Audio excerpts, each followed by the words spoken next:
We clear, ready to transmit. Pro fan hoops on the court, we got the game lit. Not talking highlight reels just for the common glance. We talking dedicated skills, taking every chance. From logo threes to rebounds, Chicago got the me-bounds. Asia got 3 chips, Las Vegas aces in the town. You tune into the channel if you want to get the facts. Women's basketball is fire, no need to relax.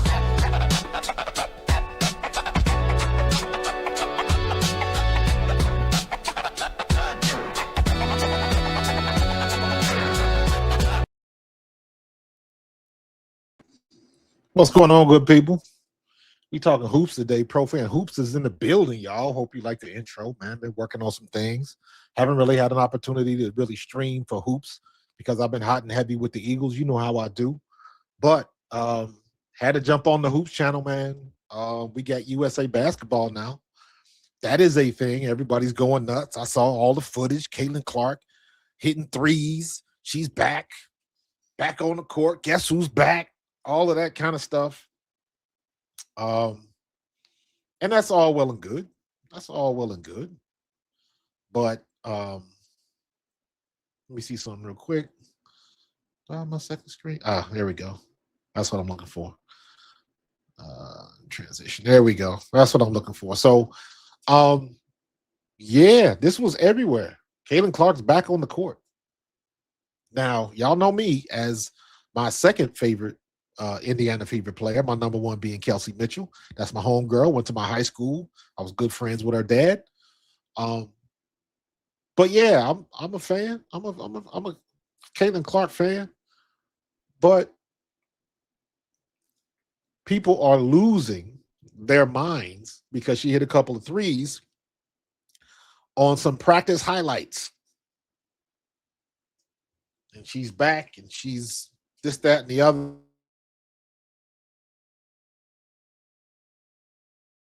Happy to see her back on the court, but I always advise people, slow your roll a little bit, pump your brakes a little bit. This is way before. I don't think anybody's got any reason to think that she won't make the team, barring another injury or something like that. The U.S. team is going to be stacked, but the one thing that I've realized after watching the last 2 seasons of the WNBA, after watching the last, 4 or 5 seasons of the women's NCAA, and all of the foreign players that's infiltrating and doing work. All the players in the WNBA now, um, Gabby Williams, Dominique Malonga, what's the girl?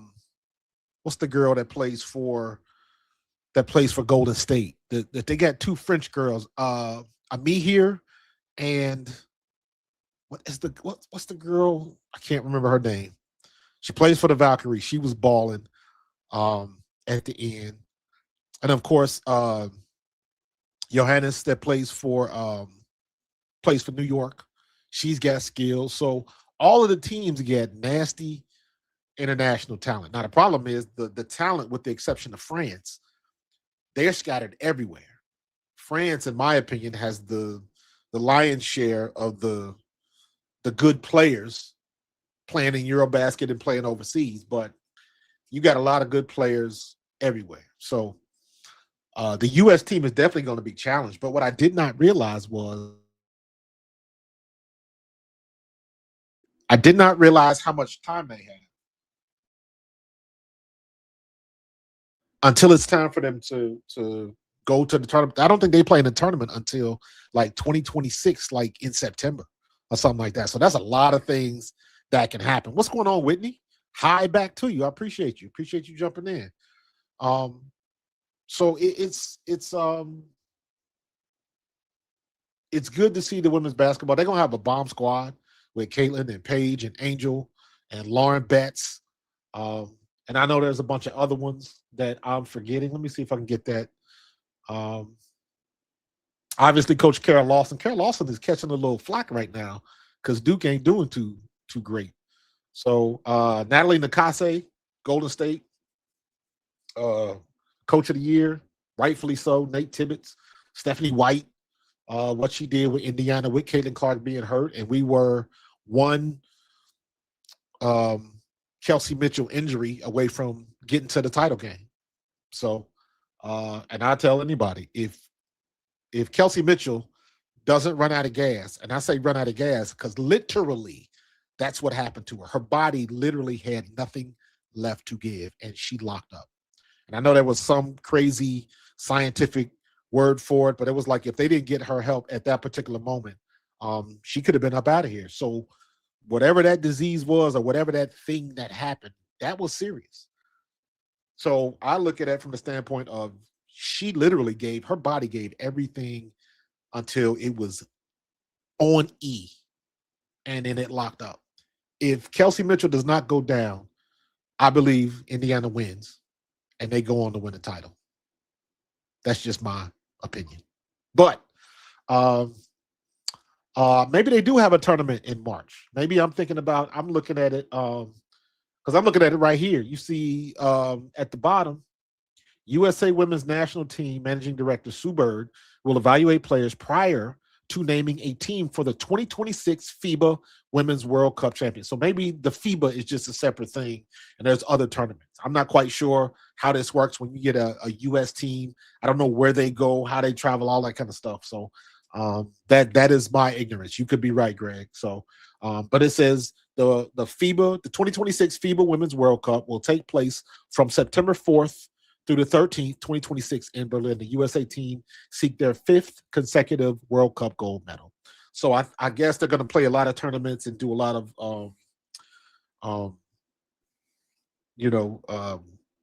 one-off games and things like that. But I guess that's the real deal.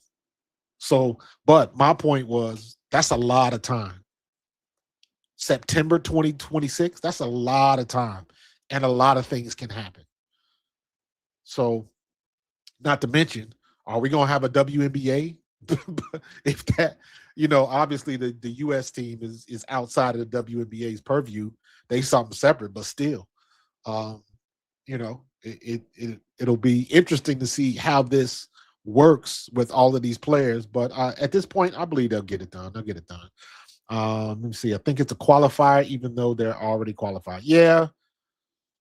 Probably just like a showcase game or something like that.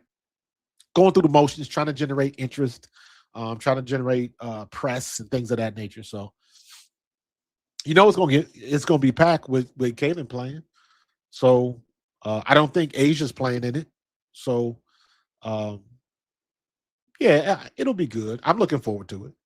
I'm looking forward to it. I'm just looking forward to seeing Caden Clark back on the court. But let me be honest with you, man. What I'm more excited about now is watching this NCAA women's um, season. Audi Crooks is going off. Audi Crooks was good last year. She is better this year.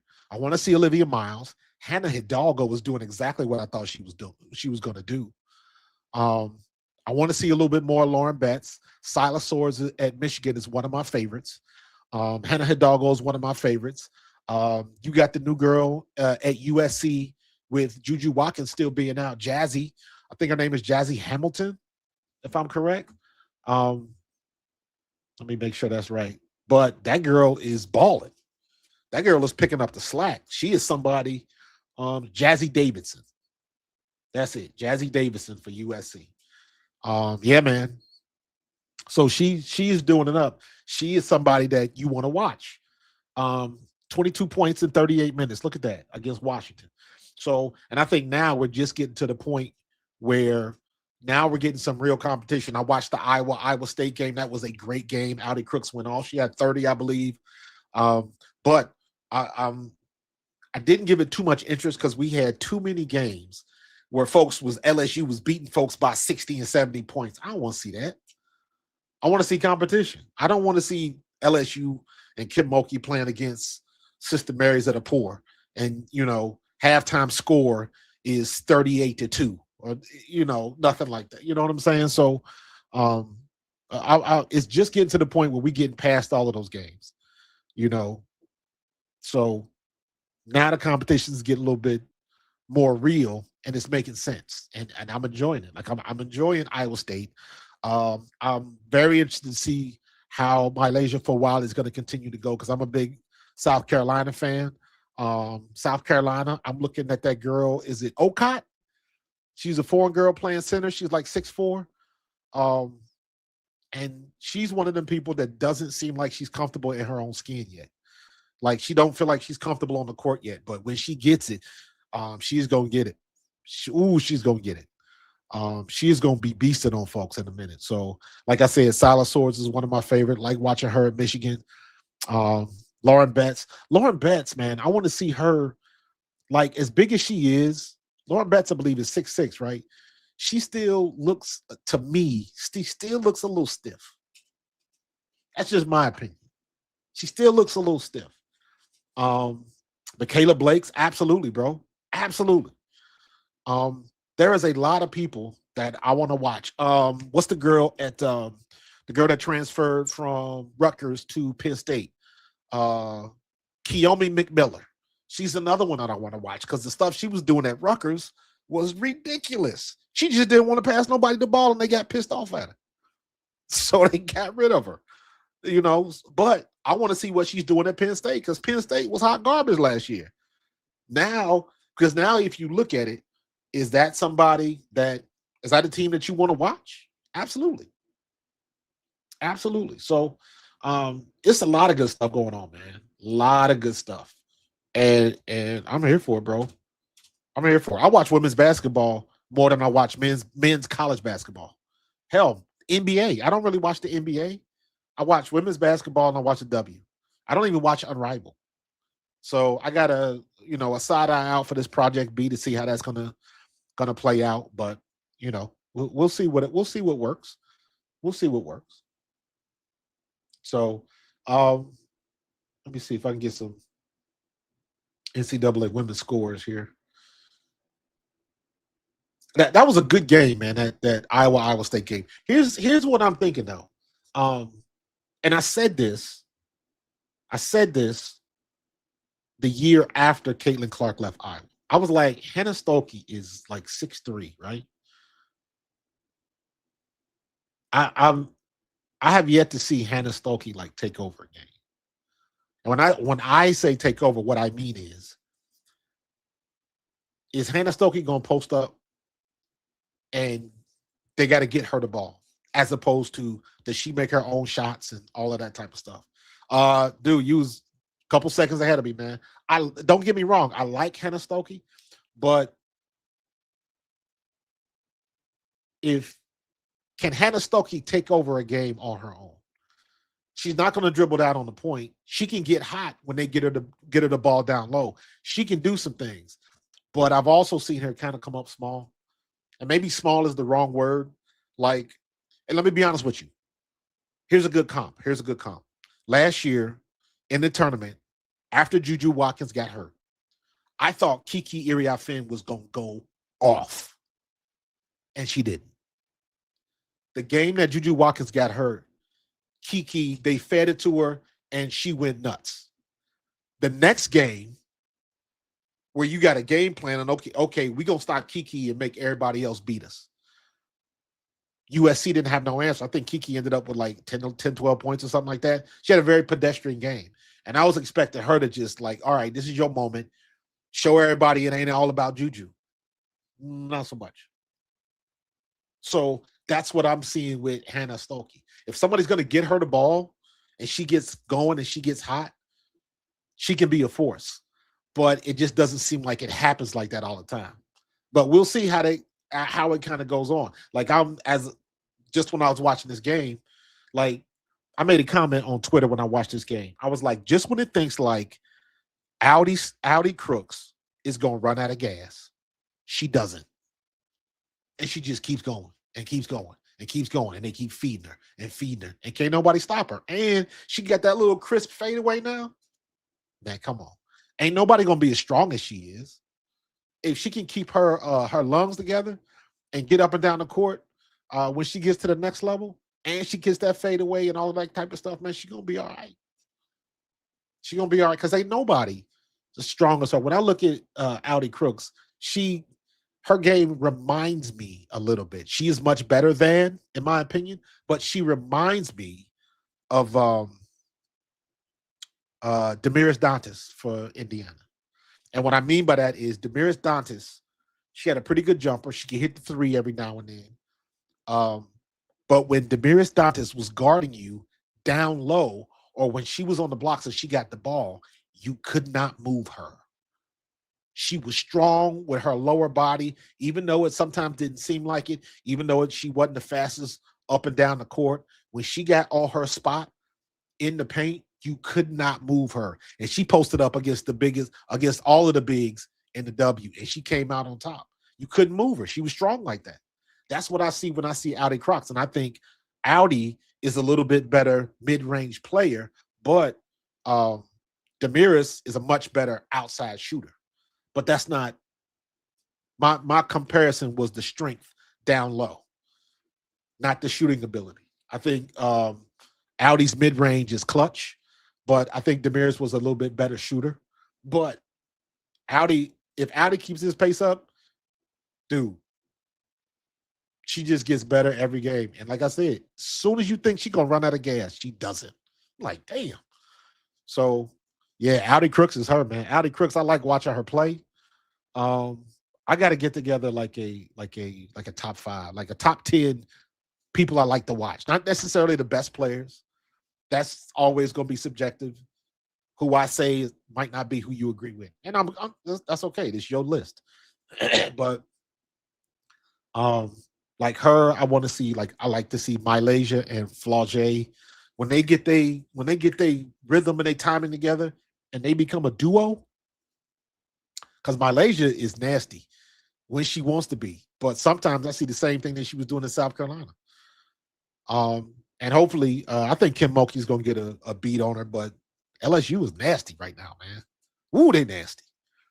And the more that Malaysia and Flaugier play together, and like I say, when they become a true duo, Lord have mercy, somebody is in trouble. Somebody is in trouble.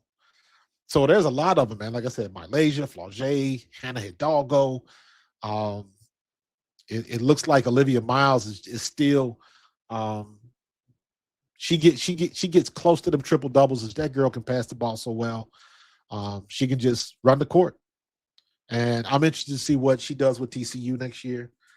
So there's a lot of good players coming out, man. Heck, even Wake Forest, when they beat Duke the other day with 5 players a couple weeks ago. I watched that game and I was like, come on, Duke, you're supposed to be better than this. Because one of my favorite players on Duke is um, Toby Fournier, the Canadian girl. I was watching videos of her when she was like 13, 14 years old, and she was already dunking.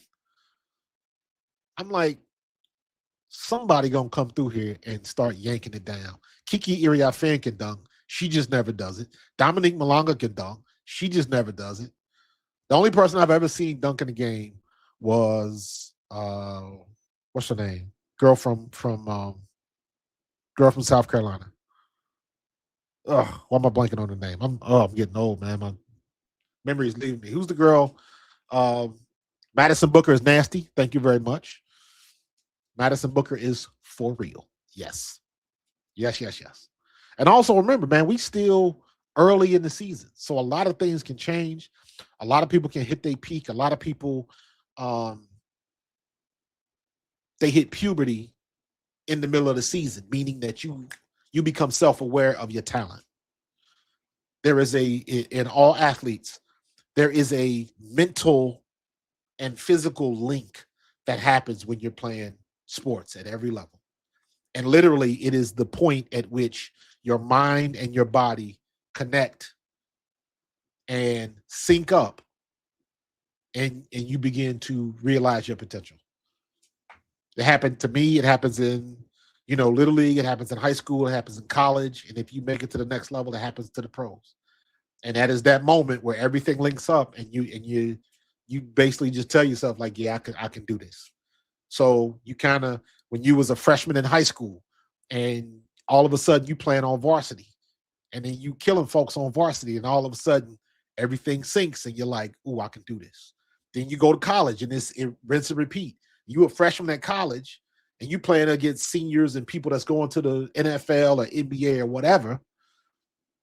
Same thing happened to me when I was playing football. Went down to Eastern Kentucky, and I was just a kid from Cincinnati. You had guys from Florida, and we had guys that went to the pros. They was from Florida and Georgia and all that kind of stuff. I was some kid from Cincinnati, and I got my opportunity. As soon as I stepped on the field, I never stepped off. But you hit that moment, you get that play where everything aligns and your mind and your body sync, and it says, I can do this. Happened the same thing when I was in the pros. My first game with the Eagles, we played in Tokyo, the American Bowl in Tokyo against the Saints. And my assignment was to pass block. If ain't nobody coming, you're the check down. And sure enough, didn't nobody come. I'm helping out the tackle. I was kind of jogged back a couple yards, and I kind of sat there. If the quarterback didn't see nobody open, he's supposed to dump it to me. He dumped it to me. I immediately get like a 40-yard gain in the pro level. And then that's the thing that says, you know what? I can do this. I can play here. I belong. That's what it happens at every level. So while we're still early with some of these ladies that are playing now, that still happens. I forgot AZ Fudd. AZ Fudd and Sarah Strong. Man, that's a hard combo to beat, y'all. That's a hard combo to beat. Because as much as I like AZ Fudd, Sarah Strong is the best college player in the country, in my opinion. Period. For her to do what she did last year, I know AZ Fudd won the most valuable player of the tournament or something like that. I thought what Sarah Strong did in the tournament as a true freshman was absolutely incredible. Not taking nothing away from AZ Fudd, but a true freshman dominated like that, and she only getting better. She only getting better. But right now, AZ Fudd and Sarah Strong are lit. They are going to be hard to beat. If UConn stays healthy, they will repeat. They will repeat. Because UConn right now is clicking on a level that I don't see too many teams. Notre Dame has gotten there, but they don't stay there. USC is not there anymore. UCLA is not there. LSU, they still learning each other. So in my opinion, they are not there right now. And you got a couple other teams that are probably up there, but right now, UConn to say UConn is operating on all cylinders now is like that's a gross understatement. Especially as long as AZ and Sarah Strong stay healthy, bro, they're gonna be hard to beat. They're gonna be hard to beat, but we'll see. Because everybody get a turn, man. Anybody can get got. Anybody can get got, man. So, um, what's up, man? Yeah, King Schwabi. I've been dipping in depth. I've been doing. I haven't done a lot of lives on the Hoops channel, but I've been producing content and posting stuff. So I'm trying to do that. It's hard because it's so hot and heavy with the NFL, and the Eagles are looks like they're going to go in the playoffs, but they having struggles and all of that type of stuff, man. So I'm trying to keep it balanced, but um, I saw the news with the U.S. basketball team, and everybody was going gaga over Caitlin Clark hitting some threes, and I'm like, yo, pump your brakes, man. She was in practice.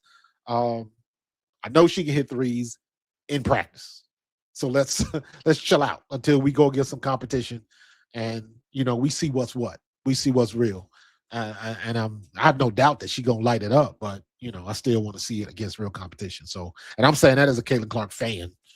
I'm a big Caitlin Clark fan, but I also know um, I know what it is. I know what game speed is. I know what real competition is opposed to practice. So, you know, I'm happy to see her on the court, but I'm pumping my brakes a little bit. I have reserved enthusiasm. That's what I have. That's what I call it. Reserved enthusiasm. Texas Longhorns are the best team in college basketball. We might agree to disagree, but I'm not going to argue with you. If that's your opinion, I ain't mad at you. I ain't mad at you at all because Texas is nasty. But I still think I would put my money on UConn if they met, and they probably will meet. So, but it's a lot of good teams, man. It's a lot of good teams, bro. A lot of good teams. Um, you think Maddie Booker is the best player in college basketball? Mm, mm. She ain't no slouch. That's for damn sure. But I still think, honestly, I'm giving my money. I'm putting my money on Sarah Strong. Yeah. And I think one of the things that people don't talk about is a lot of people don't give AZ Fudd credit for how quick she is. She don't get a lot of credit for that. They talk about other things, being a good player, and they just, I don't know. It just seems to me, in my opinion, that aspect of her game sometimes gets lost in the shuffle, and it shouldn't, because she is lightning quick. Is she like Kelsey Mitchell quick? Not quite. Not quite. But even being in that type of conversation, bruh,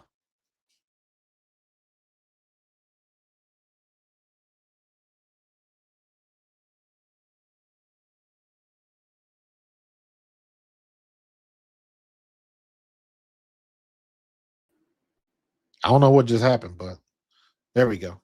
But yeah, man, I'm not mad at it. I mean, you got your favorites and roll with it. I ain't there, no wrong answers. You know how I do. Um, there are no wrong answers in this game. None. Oh, what happened? We lost Twitter. I don't know how that just happened. No, they're on there. You are live. Yeah, that's weird. So yeah, man, I'm happy now that we are knee deep in women's college basketball. So what we got tonight? St. Bonnie and Mercyhurst, um, East Texas A&M and McNeese, Wright State, Canisius. I'm going to a game in January. I'm going to see Villanova um, versus Xavier of Ohio. Xavier's coming to town. I'm gonna go see that game. My little cousin is an assistant coach for Xavier, so I'm gonna go support her and watch that game. Plus, that'll be my first time going to not my first time, but it's been a long time since I've been to a women's college basketball game. So, uh, hell, last time I went to a women's college basketball game, I was in college. I went to the EKU game. So, but I will be at Xavier at Villanova, so that should be fun. South Carolina State and Alabama State. They're just getting started. Maine at Fairfield, Southeast Louisiana, Houston Christian, Texas Tech and Washington State. Um, Any ranked teams tonight? Doesn't look like it. Nah, I don't think we got any ranked teams tonight. Wright State, Canisius, SIU, Valparaiso. Damn, Valparaiso's 0-9. Oof. Good Lord. Yeah, nobody's ranked tonight, so slow night. Slow night. What are the rankings, though? UConn, number 1. Texas, number 2. Texas got 9 votes. Texas got 9 votes, dude. So he was doing it. He was doing it. Something just happened to my Twitter feed. Let me see something. Let me see if I can put it back in there. I don't know. I don't know exactly what happened. There we go. That was weird. So, coaches poll, UConn's number 1. So that's funny. The AP, UConn got 23 votes. Texas got 9. In the coaches poll, UConn got 28. Texas only got 3. South Carolina is ranked number 3. That's good. UCLA is number 4. 2 through 10, that's a toss-up. That's a toss-up. Texas, South Carolina, UCLA, LSU, Michigan, Maryland, TCU, Oklahoma, Iowa State, and Iowa. And that Iowa State-Iowa game was a barn burner. That was good. So Iowa moved up. North Carolina dropped 1. Where's Duke? Duke might not even be ranked anymore. Nope. Duke ain't even in the top 25. So they dropped down there. Michigan State snuck up there. Ole Miss, Tennessee, Notre Dame. I thought Notre Dame would be higher. They dropped the one. But I mean, like I said, it's early. It's early. It's the same thing, like I say with any other sport, man. As long as you, when you get to the show, when you get in the game, that's all that matters. So when they get to the tournament, when they get playoff time, that's the only thing that matters, man. The rest of this nonsense is just nonsense. They don't care. I don't care how you get there, as long as you get there. As long as you get there, because once you get to the tournament, once you get to the playoffs, everybody's slate is wiped clean and anything can happen. Anybody can get got. Anybody can get got in this league, man. So I'm looking forward to it, man. This is it'll be good. But heck, now this was supposed to be a Caitlin Clark returns to U.S. basketball. Now we own college basketball, and it's just, yeah, man, they on and popping. I'm trying to get something set up for my nephew. My nephew he played in Indonesia for 2 years or 2 seasons. He's played in Australia for 2 seasons. He's been in the Dominican. He's played in, where else did he play? He played in China, I believe. He played in, right now he's in the Mongolian league. He's in Mongolia playing basketball. So he's traveled the world. He's following after his uncle. Because when I played in the World League, I used to tell everybody we traveled all around the world. That was the best education I ever could have got. He's doing the same thing. He's doing the same thing, making good money, traveling around the world, doing what he loves to do. So proud of him. And I hope to broadcast one of his games when it's on Facebook or something like that. I can do that. But they got that crazy, the time swap. I think it's almost like a 12-hour difference. So it might be a situation where it's like 1 or 2 in the morning or something goofy like that. So, but yeah, I plan on doing that. So hopefully I can get it to align where the schedules work, man. But you know how it is with the holidays coming up. But we'll figure it out, man. We'll figure it out. So, but listen, man, I'm gonna get up out of here. I just wanted to talk about that real quick. Caitlin Clark, the women's game, college game. College is heating up. So excited for that. And my Eagles are still in the thick of things in the hunt. Going through a little rough time right now, but that's the way it goes. Everybody get a turn. So, and I'm officially this is what I tell y'all. I'm officially on vacation. Yes, USC and UConn coming up on Sunday. I got to check that time because the Eagles play at 3, I believe, and we're supposed to have some bad weather. So, I have to check. Let me see. Schedule. Thank you for letting me know that. Schedule Sunday, December 14th.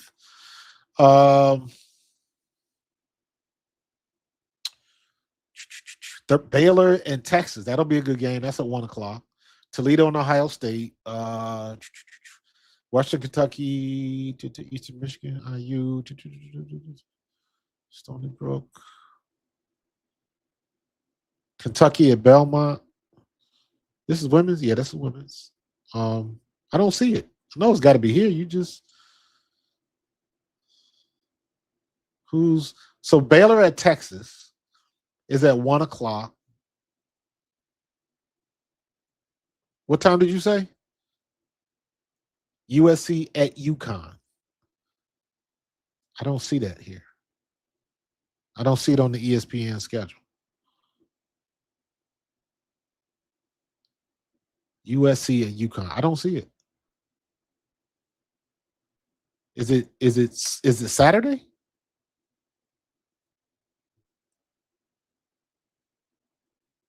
I don't know. UConn at USC. Okay. That's Sunday. Let me see. Fine. UConn. No, I don't see it. They're not on the page. Oh, on Saturday. Okay. I was about to say, I know I ain't crazy. On Saturday on Fox at 5. 5 o'clock. There we go. UConn versus USC. Yep. On Fox. Yep. Okay. Gotcha. Glad we got that straightened out. I'm gonna be checking it out. That'll be a good one.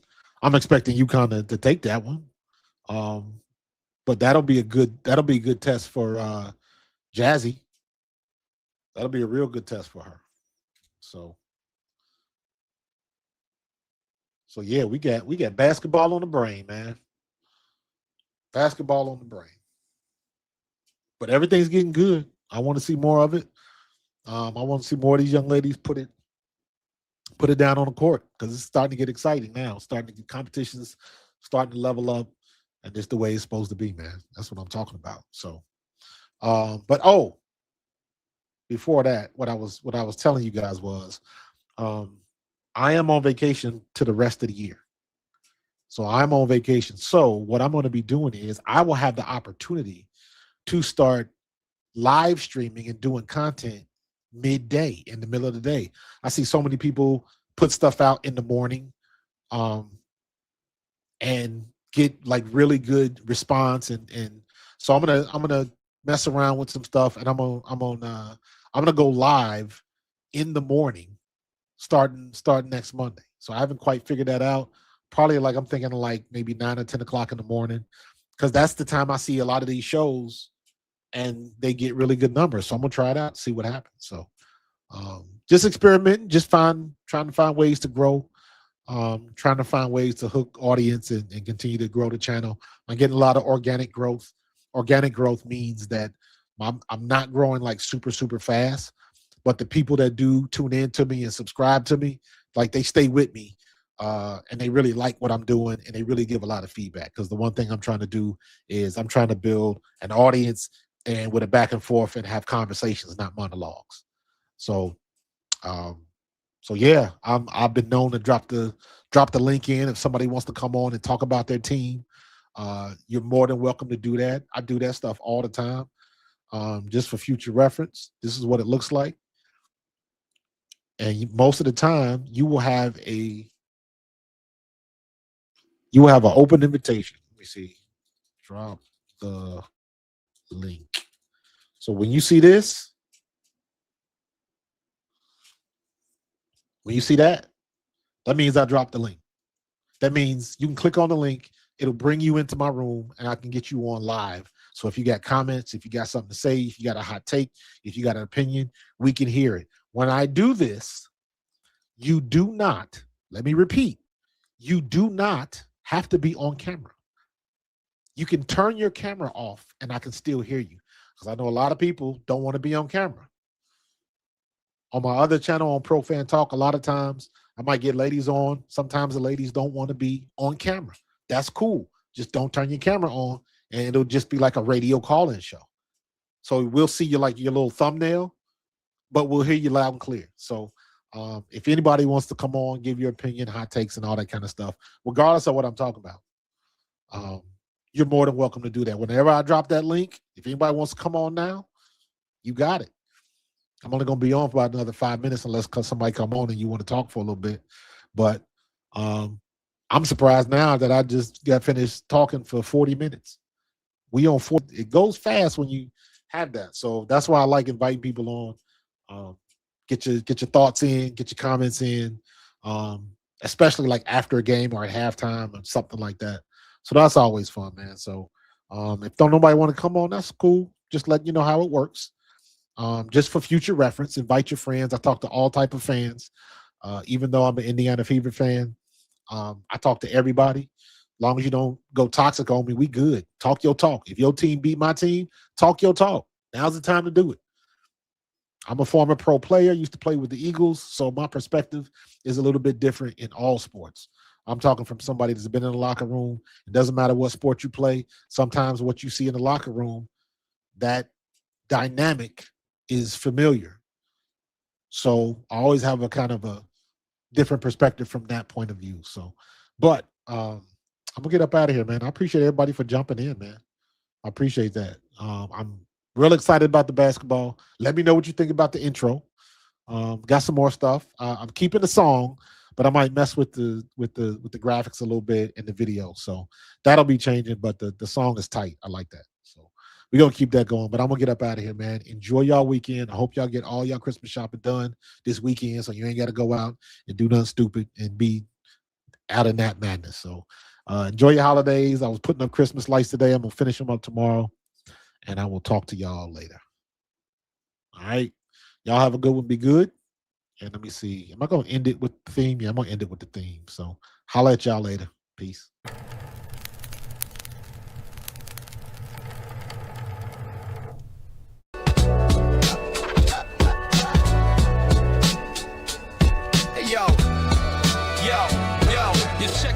One, two, we clear, ready to transmit. Pro fan hoops on the court, we got the game lit. Not talking highlight reels just for the common glance. We talking dedicated skills, taking every chance. From logo threes to rebounds, Chicago got the me-bounds. Asia got 3 chips, Las Vegas aces in the town. You tune into the channel if you want to get the facts. Women's basketball is fire, no need to relax.